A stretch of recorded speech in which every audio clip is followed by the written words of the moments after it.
में बैठ गई। वहीं विराज विद्या के साथ अपनी कार में बैठा। सभी एयरपोर्ट से घर के लिए निकल गए। विद्या विराज की कार में उसी जगह बैठी थी जहां ईशानी बैठा करती थी। ये बात विराज को भी चुभ रही थी। दूसरी तरफ उदास ईशानी ने नमन से पूछा, नमन, क्या मैं आपसे एक बात पूछ सकती हूँ? एक नहीं तो मुझसे 1000 बातें पूछ सकती हो। ईशानी कुछ पूछना तो चाहती थी मगर कुछ कह नहीं पाई। तभी नमन ने उससे कहा, तुम विद्या के बारे में जानना चाहती हो ना? ईशानी ने हैरानी से नमन की ओर देखते हुए कहा, आपको कैसे पता चला? इन कुछ दिनों में मैं तुम्हें समझ गया हूँ। चलो अब बताओ भी कि क्या जानना है तुम्हें। यही कि विद्या कैसी लड़की है। उसके साथ कुछ देर में ही मुझे एहसास हो गया कि वो मुझे पसंद नहीं करती। क्या मिस्टर ओबरॉय विद्या के लिए कुछ भी कर सकते हैं? ये तो नहीं जानता कि वो तुम्हें पसंद क्यों नहीं करती, लेकिन इतना पता है कि एक बार विद्या को किसी लड़के ने परेशान किया था जिसकी कीमत उसकी पूरी फैमिली को भी चुकानी पड़ी थी। क्या मतलब? मैं कुछ समझी नहीं। मेरा ये मतलब है कि विराज विद्या की आंखों में आंसू नहीं देख सकता। उसके लिए पूरी दुनिया से लड़ सकता है। उसने हमेशा अपनी विदु का ख्याल रखा है। वो बहन नहीं, उसकी दोस्त है। या ऐसा भी कह सकती हो कि दोस्त से खुद ज्यादा। ईशानी ने लंबी सांस ली और अपना होमवर्क चेक करने लगी। नमन ईशानी के चेहरे की घबराहट को अच्छे से समझ रहा था, लेकिन वो ईशानी की प्रॉब्लम को दूर नहीं कर सकता था। ये करना सिर्फ विराज के हाथ में था। नमन ने एक आखिरी कोशिश करते हुए कहा, ज्यादा मत सोचो ईशानी। जब भी तुम्हें लगे कि मैं तुम्हारे किसी काम आ सकता हूँ तो please let me know. Thank you Naman. लो, तुम्हारा घर भी आ गया। नमन ने बात बदलते हुए कहा। ईशानी ने देखा कि विराज की कार वहाँ पहले से खड़ी है। मतलब वो और विद्या पहले ही घर पहुँच चुके थे। ईशानी ने नमन को बाय कहा और वो भी घर के अंदर चली गई। ईशानी सब कुछ भूलना चाहती थी मगर उसके जहन में कई बात चल रही थी। मैं क्यों इतना सोच रही हूँ? मैं मिस्टर ओबरॉय की पत्नी हूँ। मुझे उन पर भरोसा रखना चाहिए। हमारे बीच सब सही चल रहा है और अगर कुछ गलत होगा भी तो मैं उसे दूर कर दूंगी। ईशानी खुद को समझाते हुए घर के अंदर आई ही थी कि उसे स्टडी रूम से विराज के जोर जोर से हंसने की आवाज सुनाई दी। साथ ही विद्या के चीखने की भी आवाज आई। विराज, विराज पकड़ो मुझे। देखो मैं यहाँ हूँ। विराज, विराज। विदु, तुम गिर जाओगी। प्लीज नीचे उतर जाओ। क्या बचपना है। दोनों की हंसी और बातों से ऐसा लग रहा था कि वो एक दूसरे के साथ बहुत खुश है। ईशानी फिर से सोचने लगी, मिस्टर ओबरॉय को मैंने इससे पहले इतना खुश कभी नहीं देखा। क्या सच में उनके लिए विद्या मुझसे ज्यादा इम्पोर्टेंट है? ईशानी अपने ही ख्यालों में उलझी जा रही थी। तभी स्टडी रूम से विद्या के गिरने की आवाज आई। विराज, प्लीज हेल्प मी। ईशानी घबराकर जब स्टडी रूम की ओर भागी, वहां पहुंचकर उसने जो देखा उससे उसकी आंखें भर आई। विराज विद्या को अपनी गोद में लिए खड़ा था। उसने विद्या को नीचे उतारते हुए कहा, संभाल कर विदु। कहा था ना मैंने कि चोट लग जाएगी। अगर तुम्हें कुछ हो जाता तो? तुम्हारे होते हुए मुझे क्या हो सकता है? इतना कहते ही विद्या की नजर दरवाजे के पास खड़ी ईशानी पर पड़ी। उसने ईशानी से कहा, अरे ईशानी, तुम यहाँ? विद्या के मुंह से ईशानी का नाम सुनते ही विराज हड़बड़ा गया। उसने पलटकर जब ईशानी को देखा तभी ईशानी ने रोते हुए कहा, ये क्या किया विद्या तुमने? विराज जब विद्या की तरफ मुड़ा तो उसने देखा कि विद्या ने ईशानी की एक डिजाइन फाड़ दी थी और वो उस डिजाइन से अपने जूते साफ कर रही थी। ईशानी ने आगे बढ़कर विद्या के हाथों से अपना डिजाइन छीन लिया। विद्या ने अनजान बनते हुए कहा, I am so sorry Ishani, मुझे नहीं पता था कि ये कागज तुम्हारे लिए इतना इम्पोर्टेंट है। डोंट वरी, मैं तुम्हें इसके पैसे दे दूंगी। ईशानी ने अपनी लाल आंखों से विद्या को घूरते हुए कहा, विद्या, हर चीज की कीमत नहीं होती, कुछ चीजें अनमोल होती है। खैर कोई बात नहीं, मैं इसे दोबारा बना लूंगी। इतना कहकर ईशानी कमरे से जाने लगी। तभी विराज ने उसका हाथ पकड़ लिया और कहा, ईशानी, विदु को नहीं पता था, वरना वो ऐसी गलती कभी नहीं करती। मिस्टर ओबरॉय, वो सिर्फ कागज पर बना डिजाइन नहीं था, वो मेरे कई महीनों की मेहनत थी।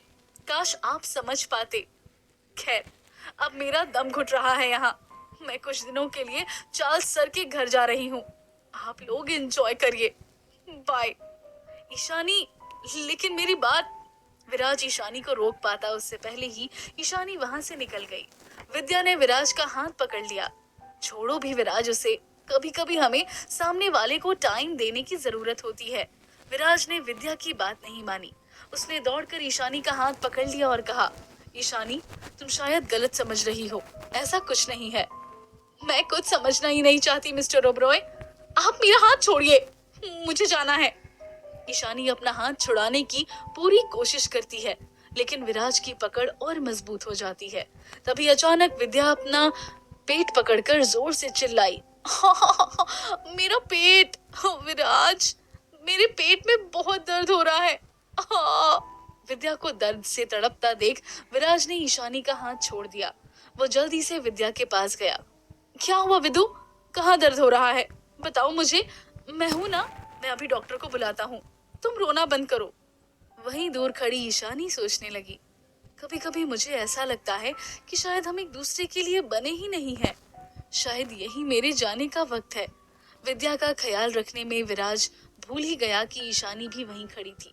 जब उसने पलटकर ईशानी की तरफ देखा तब तक वो जा चुकी थी।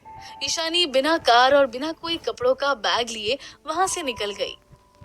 अपनी सुध-बुध खो बैठी ईशानी बिना ध्यान दिए रोड पर चलने लगी। तभी किसी ने उसका हाथ खींच लिया और चिल्लाते हुए कहा, आर यू मैड ईशानी, अगर कुछ हो जाता तो?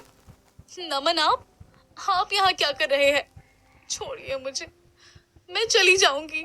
पागल मत बनो ईशानी, होश में आओ। मुझे बताओ कहाँ जाना है तुम्हें, मैं साथ चलता हूँ। कहाँ जाना है मुझे? कहाँ जाऊँ मैं? मेरा तो कोई अपना नहीं है, कहाँ जाऊँ मैं? इतना कहते ही ईशानी बेहोश हो गई।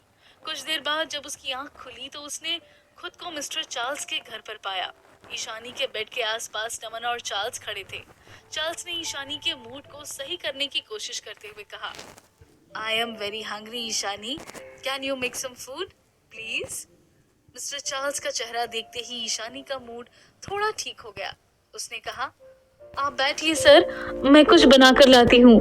No no, I am sorry, तुम अभी वीक हो ईशानी, रेस्ट करो, फूड मैं बनाता हूँ। नमन ने मिस्टर चार्ल्स को रोकते हुए कहा, ईशानी को जाने दीजिए सर, वो आपसे अच्छा खाना बनाएगी। मिस्टर चार्ल्स समझ गए कि नमन उनसे क्या कहना चाहता है, इसलिए उन्होंने भी ईशानी को खाना बनाने से नहीं रोका। कुछ देर बाद ईशानी सबके लिए खाना बना लाई, लेकिन वहाँ नमन को ना पाकर उसने चार्ल्स से पूछा, सर, नमन कहाँ गए? मैंने उनके लिए भी खाना बनाया है। उसको कुछ इम्पोर्टेंट वर्क आ गया, वो ऑफिस को गया। ठीक है, फिर आप खा लीजिए, तुम भी खाओ ईशानी प्लीज। वैसे तो जो कुछ भी आज हुआ था उससे ईशानी की भूख उड़ चुकी थी, मगर वो चार्ल्स को मना नहीं कर पाई। उसका मन रखने के लिए उसने भी थोड़ा खाना खा लिया। तभी ईशानी के फोन पर नमन का एक मैसेज आया, ईशानी, आज शाम सिटी कॉलेज में एक बहुत बड़ा फैशन शो है जिसमें देश के बड़े से बड़े डिजाइनर आ रहे हैं, क्या तुम मेरे साथ चलना चाहोगी? ईशानी का बिल्कुल भी मन नहीं था, उसने जाने से मना कर दिया। तभी चार्ल्स ने ईशानी को समझाते हुए कहा, I think you should go, ये तुम्हारे करियर के लिए अच्छा रहेगा। ईशानी कुछ भी कहे बिना वहाँ से अंदर कमरे में चली गई। उधर दूसरी तरफ विराज ने विद्या के चेकअप के लिए डॉक्टरों की एक फौज बुला ली थी। उन्हें देखकर ऐसा लग रहा था मानो कोई बहुत बड़ी प्रॉब्लम आन पड़ी है। चेकअप के बाद डॉक्टर जाने लगे, तभी विराज ने उन्हें रोकते हुए पूछा, आप कुछ बता क्यों नहीं रहे डॉक्टर, क्या हुआ है विद्या को?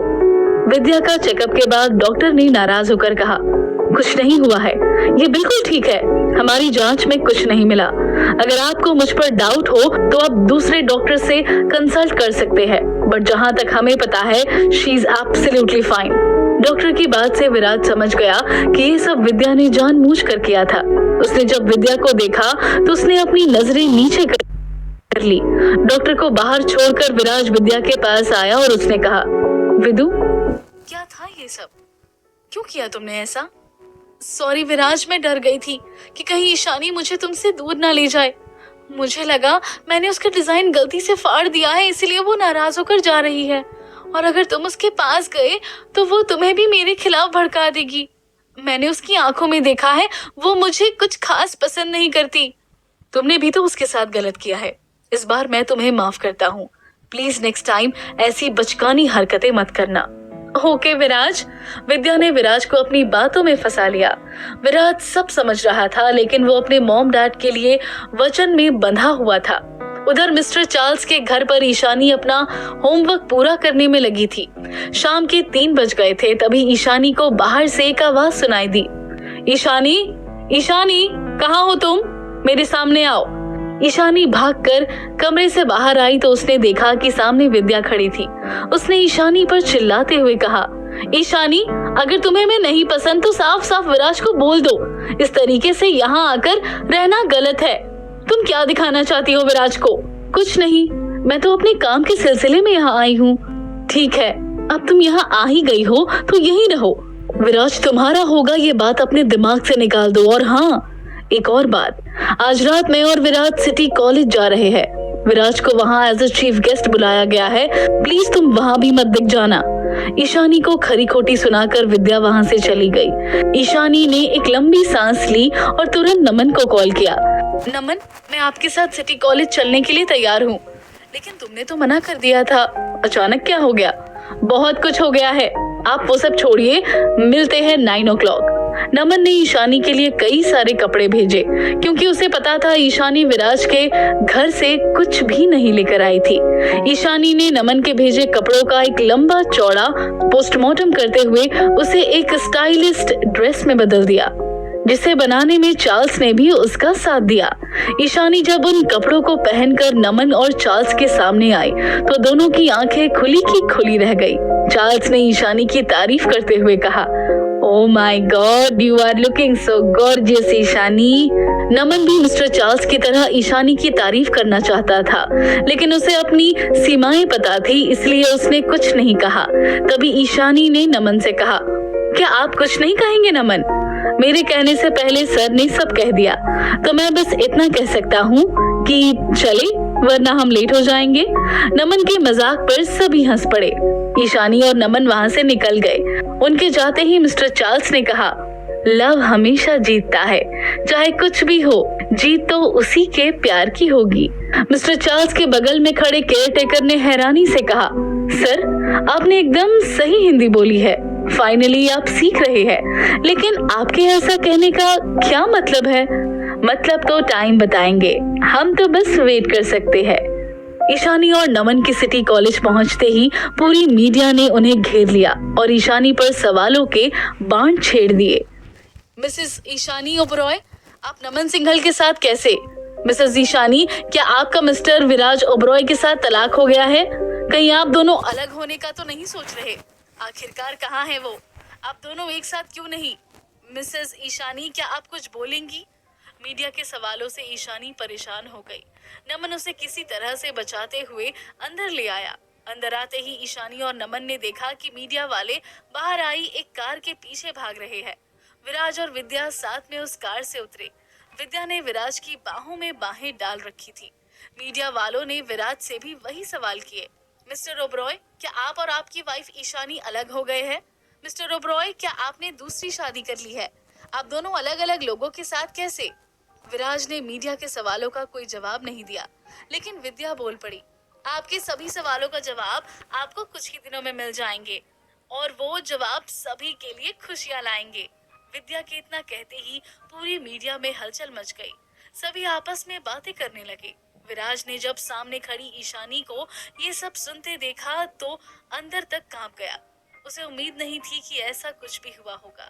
किन जवाबों के बारे में बात कर रही थी विद्या? क्या विराज और ईशानी हो जाएंगे अलग? क्या चल रहा था मिस्टर चार्ल्स के मन में? जानने के लिए सुनते रहिए माय सीक्रेट हस्बैंड, सिर्फ